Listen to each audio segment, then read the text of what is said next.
But what would happen if a fire started at one of these farmhouses down halfway down between Boyle and Roscommon? Both sets of fire brigade would rush out, and whoever got there first, you know what I mean? And that's what happened this day.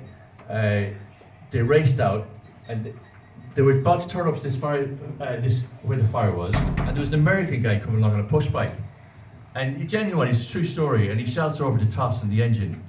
He says, "Hey man, I'm in the New York Fire Department myself. Is there anything I can do to help?" And Toss put his arm out the window. He says, "God, the New York Fire Department." He says, "That's great. The lads from Boyle didn't get here yet."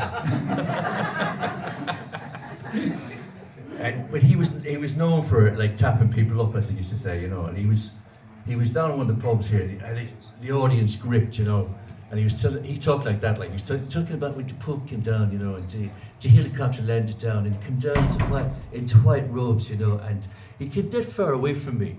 And somebody says, "And did you touch him, Toss?" He says, "Oh no," he says. "So the Pope doesn't carry money at all," he says. They reckon he was at a pub, man, and there was these two guys that give him drink up, you know. And he says, "The difference is here now." He says, "One gave it up for health reasons and the other gave it up for meanness."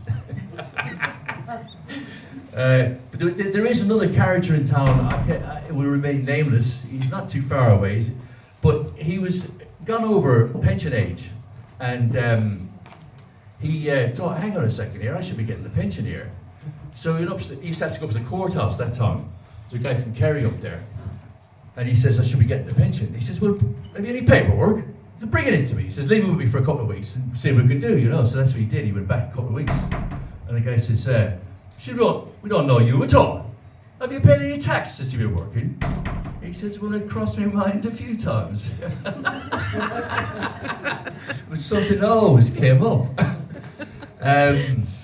Yeah, so what next? Get off! Get off! Let me think. I've been working all day, man. So, like door-to-door salesman, you want to try that job, I tell you. Anything's easy after that. But why has my mind gone blank? Did I tell you about living in Moston the last time? I was living in Moston in Manchester, and you know, it was like the end of the earth, man. I moved from the richest town in England to the poorest town. Leamington Spa was supposed to be the richest town, and I moved from Leamington Spa to Moston, so I'll figure that one out. I've got mental issues, I think. Anyway, but there was like, there was hundreds of houses boarded up, you know. And I had a radio friend there, he had a pizza place on the high street. He reckoned the area was improving because he didn't have to clean as much blood off his There was running battles in the street, man.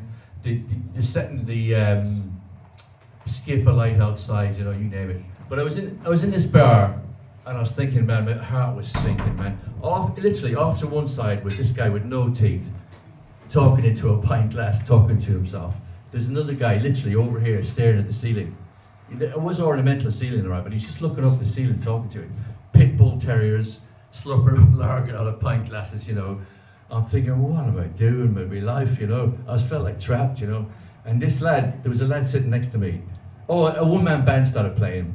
And I said, this young fella beside me says, "Hey, he's all right, isn't he?" He is, you know. And the lad says, "He's crap." He says, "He's been coming in here for the last 5 years singing the same songs. I'm sick of him."